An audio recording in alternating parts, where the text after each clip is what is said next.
Friends Indian cost கார்டில் தான் வந்து உங்களுக்கு வேலைவாய்ப்பு வந்து கொடுத்துருக்காங்க. ஸோ இந்த வேலைக்கு வந்து கல்வி தகுதி வந்து நீங்கள் குறைந்தபட்சம் 12th பாஸ் பண்ணாலே இந்த வேலைக்கு வந்து எலிஜிபிள். மொத்தமாக வந்து பார்த்தோன்னா 260 வேகன்சியோட வந்திருக்கு. ஸோ சேலரின்னு பொறுத்த வரைக்கும் 21,700லேருந்து 69,100 வரைக்கும் உங்களுக்கான சேலரியுமே வந்து இருக்கும். பர்மனன்ட் கவர்மெண்ட் ஜாப் தான். ஸோ இந்த வேலைக்கான லாஸ்ட் டேட் வந்து பாருங்கள் 27 பிப்ரவரிக்குள்ளே நீங்கள் ஆன்லைனில் அப்ளை பண்ணிக்கோங்க. இப்போ இந்த வேலைக்கான நோட்டிஃபிகேஷன் டீட்டெயில்ஸ் நம்ம பார்க்கலாம். ஸோ கைஸ் இதான் வந்து பாருங்கள் உங்களுக்கு official notification. So Indian cost கார்டில் தான் வந்து பாருங்கள் இந்த வேலைவாய்ப்பு வந்து கொடுத்துருக்காங்க. ஸோ இதுக்கு வந்து பார்த்தோன்னா உங்களுக்கு நேவிக் ஜென்ரல் டியூட்டியில் தான் வந்து இந்த போஸ்டிங் வந்து உங்களுக்கு வந்து வந்திருக்கு. ஆன்லைன் அப்ளிகேஷனும் உங்களுக்கு வந்து ஓப்பன் ஆகிடுச்சு. க்ளோசிங் டேட் வந்து பாருங்கள் 27 பிப்ரவரிக்குள்ளார நீங்கள் வந்து ஆன்லைனில் வந்து அப்ளை பண்ணிக்கணும் அப்படிங்கிறத கொடுத்துருக்காங்க. ஸோ குவாலிஃபிகேஷன் பொறுத்த வரைக்கும் நீங்கள் 12th வந்து நீங்கள் பாஸ் பண்ணியிருக்கணும். அதில் வந்து மேக்ஸ் அண்ட் ஃபிசிக்ஸ் வந்து நீங்கள் படிச்சிருக்கணும் அப்படிங்கிறத கொடுத்துருக்காங்க. ஏஜ் லிமிட் வந்து மினிமம் வந்து உங்களுக்கு 18 இருக்கணும். மேக்ஸிமம் 22க்குள்ளார இருக்கிறவங்க அப்ளை பண்ணிக்கலாம். இது இல்லாமல் ஏஜில் வந்து ரிலாக்ஷனுமே இருக்குது. அது வந்து பாருங்கள் எஸ்சி எஸ்டியாக இருந்தால் 5 இயர்ஸ் கொடுத்துருக்காங்க. அவங்களாம் 27 வரைக்கும் அப்ளை பண்ணலாம். ஓபிசியாக இருந்தால் 3 இயர்ஸ் கொடுத்துருக்காங்க. அவங்களாம் 25 வரைக்கும் அப்ளை பண்ணிக்கலாம் அப்படிங்கிறத கொடுத்துருக்காங்க. ஸோ உங்களுக்கு வேகன்சி வந்து பார்த்தோன்னா அந்தந்த ரீஜன் வைஸாக ஜோன் வைஸாக பிரித்து கொடுத்துருக்காங்க. மொத்தமாக 260 வேகன்சி வந்திருக்கு. அதில் வந்து பாருங்கள் உங்களுக்கு நார்த்து வெஸ்ட் இந்த மாதிரி கொடுத்துருக்காங்க பாருங்கள். நம்ம தமிழ்நாடு வந்து பார்த்தோன்னா ஈஸ்ட் ஜோனில் வந்து பிரித்து கொடுத்துருக்காங்க. ஆந்திர பிரதேஷ், தமிழ்நாடு, புதுச்சேரி எல்லாமே ஈஸ்ட் ஜோனில் வந்து வரும். ஈஸ்ட் ஜோனுக்கு வந்து வேகன்சி வந்து பாருங்கள் 33 வேகன்சி வந்து இருக்குது. அதில் வந்து அந்தந்த வேகன்சி வந்து பார்த்தோன்னா கம்யூனிட்டி வைஸாக வந்து பிரித்து கொடுத்துருக்காங்க. மொத்தமாக 260 வேகன்சி வந்து இருக்குது. நம்ம தமிழ்நாட்டுக்கும் வந்து பார்த்தோன்னா வேகன்சி வந்து இருக்குது. செலெக்ஷன் மெத்தடை பொறுத்த வரைக்கும் பார்த்தோன்னா உங்களுக்கு வந்து 4 ஸ்டேஜாக வந்து பார்த்தோன்னா செலெக்ஷன் வந்து நடக்க போகுது. ஃபஸ்ட்டு வந்து பார்த்தோன்னா உங்களுக்கு கம்ப்யூட்டர் பேஸ்ட் எக்ஸாம் வந்து இருக்கும் அப்படிங்கிறத கொடுத்துருக்காங்க. அதை ஃபாலோ பண்ணி உங்களுக்கு வந்து பார்த்தோன்னா இங்கேயே கொடுத்துருக்காங்க பாருங்கள். ஸோ கம்ப்யூட்டர் பேஸ்ட் எக்ஸாம் முடிஞ்சதுமே அசஸ்மெண்ட் டெஸ்ட் வந்து உங்களுக்கு வந்து இருக்கும். அதுக்கப்புறம் ஃபிசிக்கல் ஃபிட்னஸ் வந்து இருக்கும், டாக்குமெண்டேஷன் இருக்கும், மெடிக்கல்லாம் வந்து இருக்கும். ஸோ இதில் வந்து பாருங்கள் அந்த சிபிடி எக்ஸாமுக்கு வந்து பார்த்தோன்னா செக்ஷன் 1 செக்ஷன் 2 வந்து உங்களுக்கான எக்ஸாம் நடக்க போகுது. செக்ஷன் 1ல் வந்து பார்த்தோன்னா 10th ஸ்டாண்டர்ட் லெவலில் உங்களுக்கான சிலபஸ் படி உங்களுக்கான எக்ஸாம் வந்து நடக்கும். அடுத்து செக்ஷன் 2ல் வந்து 12th ஸ்டாண்டர்ட் லெவலில் உங்களுக்கான எக்ஸாம் வந்து இருக்கும் அப்படிங்கிற மாதிரி கொடுத்துருக்காங்க. அதுக்கான குவாலிஃபைங் மார்க்குமே வந்து இங்கே சொல்லியிருக்காங்க பாஸ் மார்க்கு.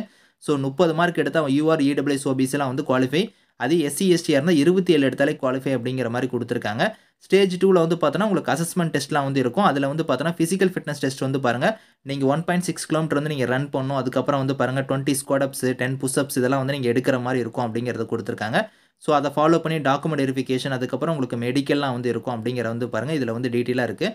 ஹவு டு அப்ளைல வந்து பாருங்கள் இந்த வெப்சைட்டில் போய் நீங்கள் வந்து ஆன்லைன் மோடில் அப்ளை பண்ணிக்கலாம். 27 பிப்ரவரிக்குள்ளார நீங்கள் ஆன்லைனில் அப்ளை பண்ணிக்கோங்க. ஸோ ஸ்டெப் பை ஸ்டெப்பாக வந்து பாருங்கள் உங்களோட டாக்குமெண்ட்ஸ்லாம் என்னென்ன நீங்கள் வந்து அப்லோட் பண்ணணும் அப்படிங்கிறது இதில் கொடுத்துருக்காங்க. கிளியராக நீங்கள் வந்து செக் பண்ணி பார்த்துக்கலாம். எக்ஸாமினேஷன் ஃபீஸை பொறுத்த வரைக்கும் எஸ்சி எஸ்டிக்கு வந்து ஃபீஸ் கிடையாது. இவங்களை தவிர்த்து மீதி இருக்கிறவங்க மட்டும் 300 ரூபாய் வந்து நீங்கள் ஃபீஸ் வந்து பே பண்ணணும். அது ஆன்லைன் மோட்லேயே இதுக்கான ஃபீஸ்மே வந்து நீங்கள் வந்து பே பண்ணிக்கலாம் அப்படிங்கிறத கொடுத்துருக்காங்க. ஸோ என்னென்ன டாக்குமெண்ட்ஸ்லாம் வந்து பாருங்கள் தேவைப்படும் அப்படிங்கிறத வந்து இங்கே சொல்லியிருக்காங்க பாருங்கள். ஸ்டேஜ் 1ல் வந்து என்னென்ன தேவைப்படும், ஸ்டேஜ் 2ல் வந்து பாருங்கள் என்னென்ன டாக்குமெண்ட்ஸ் நீங்கள் ரெடி பண்ணணும் அப்படிங்கிறதுலேருந்து ஸ்டேஜ் 3ல் வந்து பாருங்கள் இதில் கொடுத்துருக்கிற மாதிரி உங்களுக்கு 3 ஃபோட்டோ காப்பீஸ் வந்து பாருங்கள் நீங்கள் வந்து ஒரிஜினல் டாக்குமெண்ட்ஸ்லாம் நீங்கள் ரெடி பண்ணணும் செல்ஃப் அட்டஸ்டாக. அதே மாதிரி வந்து 30 பாஸ்போர்ட் சைஸ் ஃபோட்டோவுமே நீங்கள் வந்து வச்சிருக்கணும். அதுக்கப்புறம் வந்து பாருங்கள் போலீஸ் வெரிஃபிகேஷன் சர்டிஃபிகேட்லேருந்து கேரக்டர் சர்டிஃபிகேட்லேருந்து இந்த மாதிரி வந்து நிறையா கொடுத்துருக்காங்க. இதெல்லாம் நீங்கள் கரெக்டாக வந்து ரெடி பண்ணிக்கோங்க. நீங்கள் செலக்ட் ஆகும்போது வந்து பார்த்தோன்னா இந்த சர்டிஃபிகேட்ஸ் எல்லாம் வந்து கண்டிப்பாக வந்து கேட்பாங்க. மெடிக்கல் ஸ்டாண்டர்ட்ஸ் பொறுத்த வரைக்கும் பார்த்தோன்னா ஹைட் வந்து 157 சென்டிமீட்டர் வந்து இருக்கணும். அதுக்கப்புறம் ஜஸ்ட்டு ஸோ வெயிட் வந்து பாருங்கள் அந்த ஹைட்டுக்கு ஏற்ற மாதிரி வெயிட் இருக்கணும். ஹியரிங்லாம் கொடுத்துருக்காங்க. டேட்டோலாம் வந்து பார்த்தோன்னா நீங்கள் போட்டுருக்கூடாது, அதெல்லாம் நாட் பர்மிட்டட்னு கொடுத்துருக்காங்க. இதெல்லாம் நீங்கள் வந்து கரெக்டாக வந்து 1 பை 1 நீங்கள் ரீட் பண்ணி பார்த்துட்டு அதுக்கப்புறம் வந்து இந்த ஜாபுக்கு வந்து நீங்கள் வந்து அப்ளை பண்ணிக்கோங்க. ஸோ சேலரின்னு பொறுத்த வரைக்கும் பார்த்தோன்னா பேசிக் பே வந்து பாருங்கள் 21,700 வந்து பேசிக் பே வந்து வரும். இது இல்லாமல் எக்கச்சக்கமான அலவன்ஸ் வந்து உங்களுக்கு வந்து இருக்கும். உங்கள் கைக்கு வந்து பார்த்தோன்னா ஃபஸ்ட்டு மந்த்தே 30,000க்கு மேலே தான் சேலரியே வந்து இருக்கும். இதில் ப்ரொமோஷன்லாம் வந்து உங்களுக்கு வந்து இருக்கும். ப்ரொமோஷன் ஆகும்போதெல்லாம் வந்து பார்த்தோன்னா பிரதான அதிகாரியாக நீங்கள் வந்து பார்த்தோன்னா ப்ரொமோஷன் ஆவீங்க. 47,600 வந்து உங்களுக்கான சேலரியாக வந்து இருக்கும். அது இல்லாமல் அலவன்ஸ்லாம் வந்து வரும். என்னென்ன பெனிஃபிட்ஸ் கிடைக்கும் அப்படிங்கிறத கொடுத்துருக்காங்க பாருங்கள். ஃப்ரீ ரேஷனாக இருக்கட்டும், கிளாத்திங்கு, மெடிக்கல் ட்ரீட்மெண்ட் வந்து பார்த்தோன்னா உங்களுக்கு அதுக்கப்புறம் ஃபேமிலிக்கெலாம் வந்து இருக்கும். அது இல்லாமல் பாருங்கள் கவர்மெண்ட் அக்காமடேஷன் வந்து இருக்கும். அதுக்கப்புறம் 45 நாள் வந்து லீவ் வந்து இருக்கும். 8 கேஷுவல் லீவ் வந்து இருக்குது அப்படிங்கிறத கொடுத்துருக்காங்க. கேண்டீன் ஃபெசிலிட்டி இருக்குது, லோன் ஃபெசிலிட்டிஸு, பென்ஷன் ஸ்கீம்ஸ் இந்த மாதிரி வந்து எக்கச்சக்கமான பெனிஃபிட்ஸ் இருக்குது. இன்சூரன்ஸ் கவரேஜ் கூட வந்து இருக்குது அப்படிங்கிறத கொடுத்துருக்காங்க. ஸோ இதுக்கெல்லாம் நீங்கள் வில்லிங்காக இருந்தால் நீங்கள் வந்து அப்ளை பண்ணிக்கோங்க. 12th பாஸ் பண்ணியிருந்தால் இந்த வேலைக்கு வந்து எலிஜிபிள். Permanent government job. இதுக்கான லிங்க்ஸ் எல்லாமே வந்து நான் கீழே கொடுக்குறேன். Thank you friends.